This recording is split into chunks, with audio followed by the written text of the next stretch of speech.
Breaking news చూస్తున్నాం. ములుగు జిల్లా కర్రగుట్టపై 13వ రోజు ఆపరేషన్ కొనసాగుతూనే ఉంది. కూంబింగ్కు పరిస్థితులు అనుకూలించడం లేదు. దీంతో ఆపరేషన్ జవాన్లకు సవాల్గా మారింది. హెలికాప్టర్లు, డ్రోన్లపైనే బలగాలు ఆధారపడ్డాయి. అయితే మావోయిస్టులు సేఫ్ జోన్లోకి వెళ్లారన్న ప్రచారం జరుగుతోంది. హెలికాప్టర్ల నుంచి ఫ్లాష్ బాంబులతో బలగాలు దాడి చేస్తున్నాయి. కర్రగుట్టలో బేస్ క్యాంపుల ఏర్పాటునకు బలగాలు యత్నించాయి. ఎండ తీవ్రత దృష్ట్యా సన్ స్ట్రోక్ కి భద్రతా సిబ్బంది గురవుతోంది. ఇక భారీ బాంబుల మూతతో కర్రగుట్టలు దద్దరిల్లుతున్నాయి.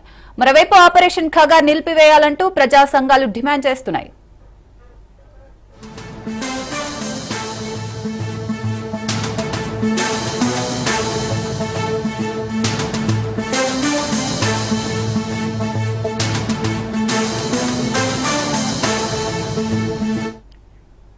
ములుగు జిల్లా కర్రగుట్టలపై 13వ రోజు ఆపరేషన్ కొనసాగుతూనే ఉంది. కూంబింగ్కు పరిస్థితులు అనుకూలించడం లేదు.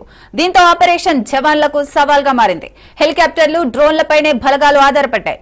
అయితే మావోయిస్టులు సేఫ్ జోన్లోకి వెళ్లారన్న ప్రచారం జరుగుతోంది. హెలికాప్టర్ల నుంచి ఫ్లాష్ బాంబులతో బలగాలు దాడి చేస్తున్నాయి. కర్రగుట్టలో బేస్ క్యాంపుల ఏర్పాటునకు బలగాలు యత్నించాయి. ఎండ తీవ్రత దృష్ట్యా సన్ స్ట్రోక్ కి భద్రతా సిబ్బంది గురవుతుంది. ఇక భారీ బాంబుల మూతతో కర్రగుట్టలు దద్దరిల్లుతున్నాయి. మరోవైపు ఆపరేషన్ ఖగా నిలిపివేయాలంటూ ప్రజా సంఘాలు డిమాండ్ చేస్తున్నాయి. రైట్, ఇక ఇదే విషయంపై మన ఫోన్ లైన్ లో చంద్రశేఖర్ మరిన్ని వివరాలు అందిస్తారు. చంద్రశేఖర్. శిరీష గారు, మనం చూసుకుంటే 13 రోజులుగా అయితే 30,000కు పైగా సాయుధ బలగాలు, భద్రతా దళాలు ఈ యొక్క కర్రగుట్టలు అయితే జల్లెడ పడుతున్నాయి. ఇటు భారీగా మందుగుండి సామాగ్రి అమర్చిన నేపథ్యంలో వారికి ముందుకు వెళ్ళడం చాలా క్లిష్టంగా ఉండటంతో కొంచెం ఆపరేషన్ కొంచెం లేట్ అవుతున్న పరిస్థితి. ఒక పక్క మన గుట్టలు చూసుకుంటే అవి ఎక్కడానికి చాలా అనువుగా ఉండవు, బండరాళ్లతో నిటారుగా ఉండటంతో ఒక పక్క ఎవరైతే భద్రతా దళాలకి కొంచెం ఇబ్బందికర పరిస్థితి ఉంది.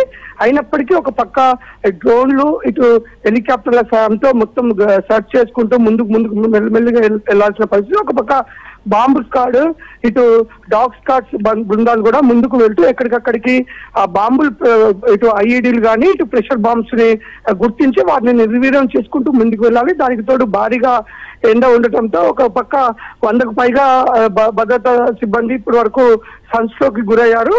దీంతో ఇటు గుట్టలు ఎక్కడానికి కొంత ఇబ్బందికర పరిస్థితి. ఒక పక్క భారీగా సన్ స్ట్రోక్ తగలడంతో కొంత ఆపరేషన్ మెల్లగా నడుస్తున్నప్పటికీ ఇప్పటి వరకు అయితే 3 కొండల వరకు, కర్రగుట్టలోని 3 కొండల వరకు అయితే భద్రతా దళాలు స్వాధీనం చేసుకున్నాయి. అక్కడ బేస్ క్యాంప్ కూడా 2 కొండల పైన బేస్ క్యాంప్ అయితే ఏర్పాటు చేశాయి.